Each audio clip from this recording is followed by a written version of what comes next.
What a weekend. Winter busting down the doors, bringing snow, wind, brutal cold. Travel's been an issue all weekend long with hundreds of delays, hundreds of cancellations. And today could fall in line just like Saturday and Sunday. And if it's not the snow impacting Chicago, it's the cold, right? A 4-degree feels like. But we're not talking about the temperatures. We're talking about travel and everything that can impact it. We're welcoming in founder and CEO of PointsPath, Julian Kheel. Julian, thanks for joining us. We're gearing up for another holiday, right? I think for me, Thanksgiving, Christmas, and New Year's. These are the three I got to get through. The trifecta. It's the trifecta. And this is for many one of the final trip of the year. But as we dig our heels into this week, what are some of the challenges? What are some of the spots you're most worried about where there could be issues at our airports? It is a busy travel holiday, as it always is around this time of year. Tons of people get on the roads and onto flights. Over 8 million people this year flying by air, 100 million plus overall looking at travel across roads and air and flights. When you are out there, you are going to be seeing a lot of other people also trying to get to where they need to be. So be aware that you are going to need a lot of patience, a lot of extra time, especially with weather like we've been talking about in the Midwest, especially if you're hitting the roads. You're going to want to make sure that your vehicle is prepared, that you have everything you need. When it comes to flights, leave plenty of extra time at the airport to make sure that if you do have a flight delay or cancellation, you're in good shape to handle it. Is it still the rule of thumb, Julian? There's been some changes with TSA. Passengers don't have to take off their shoes anymore. But it's always been, arrive 90 minutes ahead of time. And even with the changes, I haven't really heard a different tune. Maybe it's 2 hours now. I mean, have we seen any improvement with the recent changes from TSA now that maybe passengers can get through a little quicker?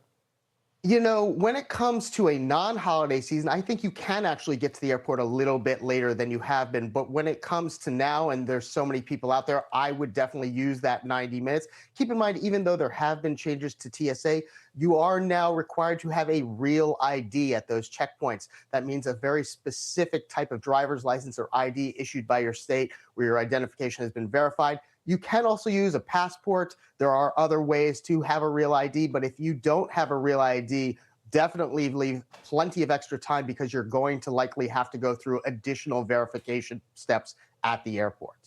Getting that at the DMV MPC was a nightmare, Yeah. Julian. I'm just going to tell you. Bringing up a wound in Marissa.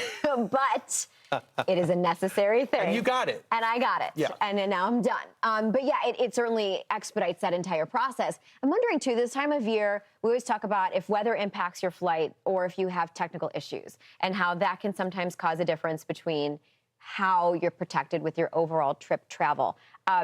Is there a way passengers can protect themselves if, in fact, weather is the culprit, not something mechanical?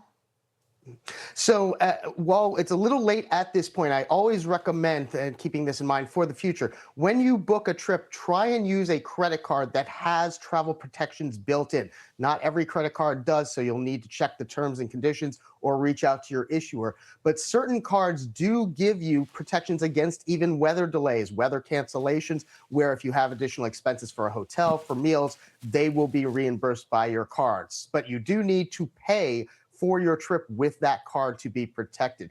If you don't have those protections, you can look at travel insurance, though at this point it's probably a little late in the game. So if you are going unprotected, the best option might be actually to book a backup flight if you're flying. Use those frequent flyer miles. The great news about it, the miles now, is you can cancel miles tickets and get a refund of those miles without paying any fee for most tickets. So book a backup ticket with the frequent flyer miles. If you're good to go on your original flight, pick up your phone, cancel that ticket, get your miles back, and you're all set. That's actually great to know. And hey, for future reference, I think this time of year is also an opportunity to learn.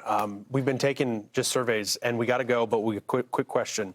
Would you rather be delayed at the airport for a 2-hour flight or take a 10-hour road trip, Julian? What is the preference, air or roadway? Personally, I would go with the 2-hour delay at the airport just because there's obviously a lot to do. Airports have gotten much more interesting with different vendors and all of that. So I'd probably choose the delay at the airport. Even if a bag of pretzels does cost $15, that is true. So you do just appreciate it. Well, thank you for the insight. Always great to hear, especially this time of year. Founder and CEO of the PointsPath, Julian Kheel. Take care. Thank you. Happy holidays. Same to you.